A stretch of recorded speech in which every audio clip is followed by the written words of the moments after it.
મિત્રો અત્યારે શાક ટેસ્ટ કરીએ.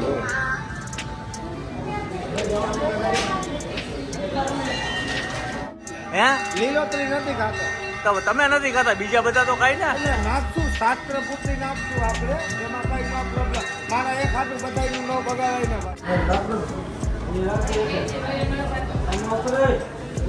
હા હાય મોજ એવી લાગે.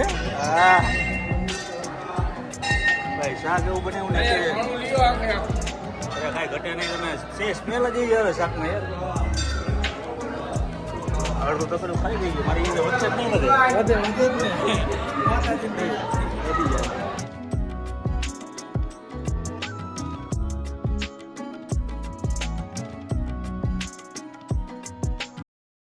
જય માતાજી, જય શ્રી કૃષ્ણ, જય દ્વારકાધીશ. આજે હું નીકળી ગયો છું મોરબી, કારણ કે આજે છે શનિવાર અને માતાજીને ત્યાં દર્શન કરવા જવાનું જ હોય. એટલે આપણે ધક્કાવારી માતાજીને ત્યાં જઈએ છીએ દર્શન કરવા, જે આવેલું છે મોરબી રેલવે સ્ટેશન રોડ માં ધક્કાવારીમાં મેરડી. અને આજે જાઉં છું એના માટે કારણ કે આજે મારા મિત્રએ એમને માનતાનો તાવો છે, એટલા માટે આપણને બોલાવ્યા હતા. તો આપણે પણ જઈએ છીએ માતાજીને ત્યાં દર્શન કરવા, અને સાથે તમને પણ આજે દર્શનનો લાવો લઈએ. અને બે મિત્રો આપણને મળી ગયા હતા કે રાજભાઈ વ્લોગ બનાવો છો કે શું? મેં કીધું યસ, આપણે વ્લોગ બનાવીએ છીએ ને એમના પણ આપણે સીન લઈ લીધા, પણ ભાઈને મોજ આવી ગઈ, આનંદ આવ્યો. તો મિત્રો અત્યારે આપણે જઈએ છીએ મંદિર તરફ. અમને ત્યાં જો હાઈવે ઉપર અત્યારે આપણે જઈએ છીએ. હું અત્યારે ઓફિસથી નીકળો અને સીધોમાં ધક્કાવારી માતાજીને ત્યાં દર્શન કરવા. અને અહીંયા અઢળક લોકો આવે છે, બધા માનતાઓ પણ રાખતા હોય છે, અને બધાની માનતા સફળ પણ થાય છે. અને બધા હરખથી જે કાંઈ તાવો છે પ્રસાદી ચડતી હોય માતાજીને ત્યાં.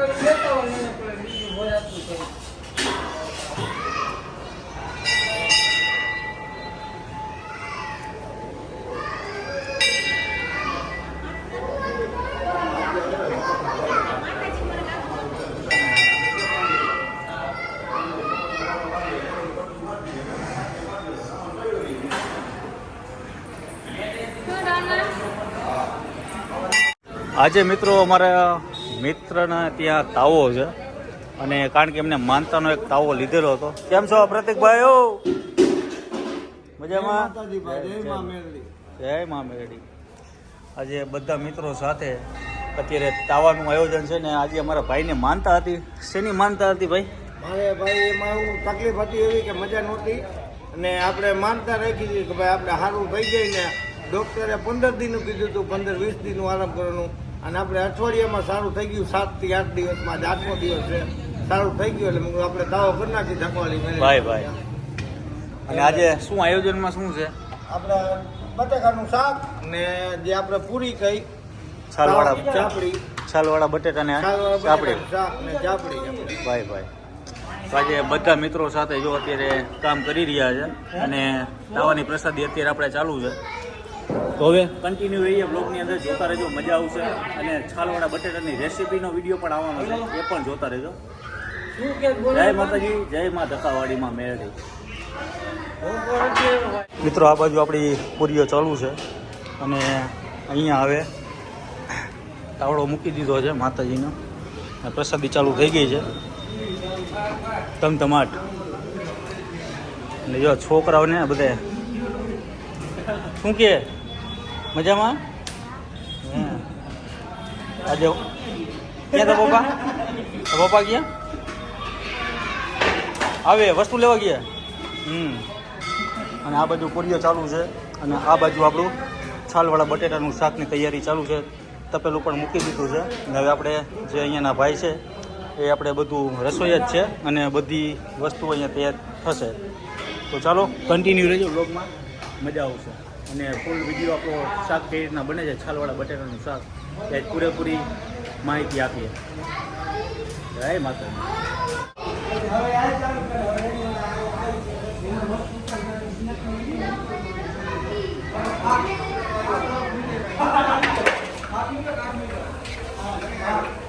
શાકને થોડી વાર આપણે ચડવા દીધું ને હવે આપણે ઉપરથી એવું યોગેશભાઈ નાખવાનું છે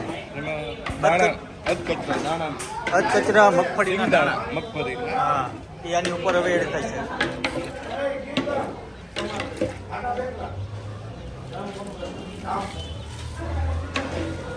ભાઈ આનાથી શું થાય મિત્રો ખબર છે? એકદમ ઘટ રસો થશે અને આની અંદર હજી ઉપર પડશે સોસનો ભૂકો, એ પણ આપણે એડ કરશું આની અંદર. દકાવરી અત્યારે આરતીનો સમય થઈ ગયો છે, જુઓ તમે.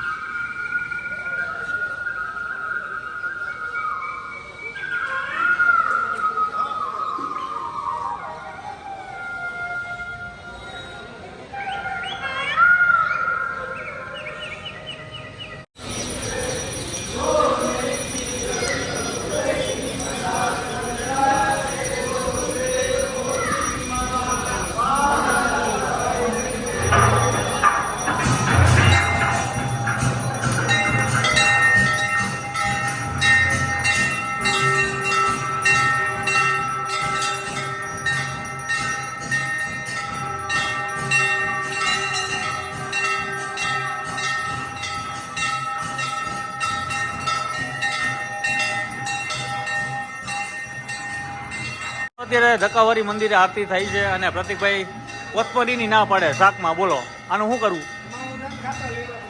હે લીલોતરી નથી ખાતો તો તમે નથી ખાતા, બીજા બધા તો ખાય ને. એટલે નાખશું શાસ્ત્ર પૂરતી નાખશું આપણે, એમાં કઈ નો પ્રોબ્લેમ. મારા એક હાથું બધાયનું ન બગાડાય ને ભાઈ, અને મારે બધાય હાથું તાવો કરું. થોડી એટલો ખાવાનો બધાને ખવડાવું એટલે બાબત. જો અત્યારે પૂરીઓનું કામ હજી ચાલુ છે અને આ બાજુ તાવડા જુઓ તમે, અહીંયા છે, આ બાજુ શાક છે અને ઘણા બધા લોકો આવે છે, એમની જે મનોકામના હોય એ પૂરી કરતા હોય છે. અને આવી રીતના માતાજીની અહીંયા રેલવે સ્ટેશનમાં ધક્કાવારીનું આવી રીતે દર્શન થતા હોય છે. અને સામે તમને દેખાય છે મોરબીનું રેલવે સ્ટેશન.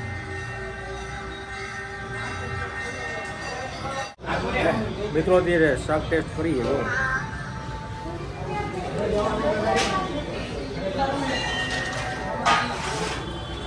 એક નંબર જુએ. જય માતાજી, એક નંબર. આ ઢીંગલીને કોણ કોણ ઓળખે છે? અહીંયા આવો, અહીંયા આવો, અહીંયા આવો. તારું નામ કે? કશિશ. આ કોની છોકરી છો? કશિશ. હે પ્રતિકભાઈની છોકરી છે અમારે ભાઈ કશિશ. કશિશ શું લઈએ ચોખાથી? ક્યાંથી? અહીંયાથી. અહીંયા આવો, નજીક આવો. અમારા કશિશ છે ને, નજીક બોલો ને. આ અમારા કશિશ છે ને, પ્રતિકભાઈની દીકરી છે ને. જ્યારે પણ તમે ધક્કાવાળીનો વિડીયો શૂટ જોયો તો મારો નાક ભરો નહીં, એ મેં ફૂલ વિડીયો ટ્રેન્ડિંગમાં હાલે 6 મિલિયન વ્યૂઝ નહીં. મોજ આવી ગઈ હતી કા.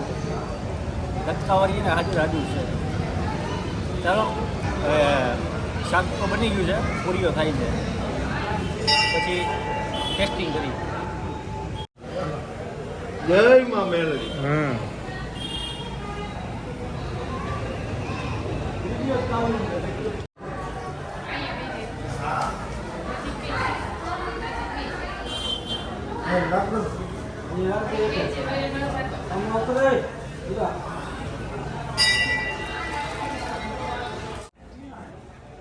હવે અમે ધક્કાવાળી ત્યાં તાવો થઈ ગયો કમ્પ્લીટ અને રોટલો બાળી. રોટલામાં અમે આ ગોળનો ભૂકો કરશું અને ગોળનો ભૂકો આમાં નાખશું રોટલામાં. હા બરાબર. પછી માથે તેલ નાખશું અને મિક્સિંગ કરશું 15-20 મિનિટ પછી બધાને વેચશું. કુવાસી ખાય નો એટલે કુંવારી દીકરી કે લેડીઝ કોઈ ખાઈ શકે. આ બાત કોઈ નો ખાય કે. હા બરાબર. અને એટલો મીઠો પ્રસાદ હોય કે વાત જવા દો. અને સાઈડમાં આપણે કોકમાં પણ ખાઈ હતી આની આઈરે. હા બરાબર. બહુ મસ્ત બન્યો હે. તો તમે આવજો ધક્કાવાળી મેરડીમાં તાવો કરવા અને આનો લાભ ઉતારજો. મોરબી રેલવે સ્ટેશન ની બાજુમાં તો ધક્કાવાળી મેરડીમાં.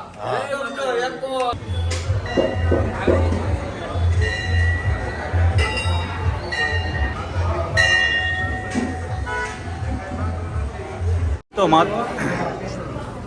મિત્રો અત્યારે માતાજીનો પ્રસાદ ચાલુ થઈ ગયો છે. તમે જુઓ તો પેલા હાથમાં છે રોટલો છે અને આપણું જે બટેટાનો છાલવાળું ચટપટું ક્રીમી એકદમ શાક છે સાથે ચાપડી છે, પછી ઓહો પ્રસાદી લઈ લીધી કે હવે? અરે મોજ મોજ. જય મેડીમાં. ટમેટા છે, મરચા છે, ડુંગળી છે અને સાથે ભૂંગળા છે અને એકદમ ઠંડી ઠંડી છાશ. તો આજે મિત્રો જ્યારે પણ તમે મોરબી વિઝિટ કરો ત્યારે રેલવે સ્ટેશનની બાજુમાં છે ધક્કાવરીમાં મેળીનું મંદિર. તો આ જગ્યાએ ચોક્કસથી તમે દર્શન કરવા માટે પણ આવજો. અમારા પ્રતિકભાઈ, તમારી જે માનતા તમે રાખી હતી એ પૂરી થઈ ગઈ. અને આનંદ થયો ને? આનંદ. બધાને જમાડ્યા એ આપણે મોટો આનંદ છે. હા. બધાને જમાડવું, કોઈને જમાડીને જમવું એ મોટું લાસ્ટમાં પુણ્ય છે. બધાને પેલા જમવાના પછી આપણે લાસ્ટ. પછી હું જમીશ છે. મોહિતભાઈ જો ઠંડી ઠંડી છાશ ભરે છે, બરફ વાળી એકદમ. હા, ચીલ્ડ ચીલ્ડ ચીલ્ડ ચીલ્ડ. ઠંડી છાશ, હા, વાલી છાશ, વાલી વાલી છાશ. બ્લેક બફેલો થોડું થોડું થઈ. વાલી છાશ, ભારે માર, બ્લેક બફેલો. Black Buffalo. હા હાય મોજ એવી લાગે. હા ભાઈ શાક એવું બનાવ્યું ને કે અરે કાંઈ ઘટે નહીં. તમે સ્મેલ જ એવી આવે શાકમાં યાર. અડધું તો પેલું ખાઈ ગઈ મારી એ વચ્ચે જ નહીં વધે. વધી જાય. બધા મિત્રો બધા બેસી ગયા જમવા, પ્રસાદી લેવા. તું કાં ભૂંગળા લેવા લે. સારું મિત્રો, તો આ જગ્યાએ દર્શન કરવા માતાજીને તમને કેવો લાગ્યો કોમેન્ટ જરૂરી કરો. ત્યાં સુધી મળીએ નવા વિડીયો સાથે, નવી મોજ સાથે. જય માતા, જય મા મોગલ.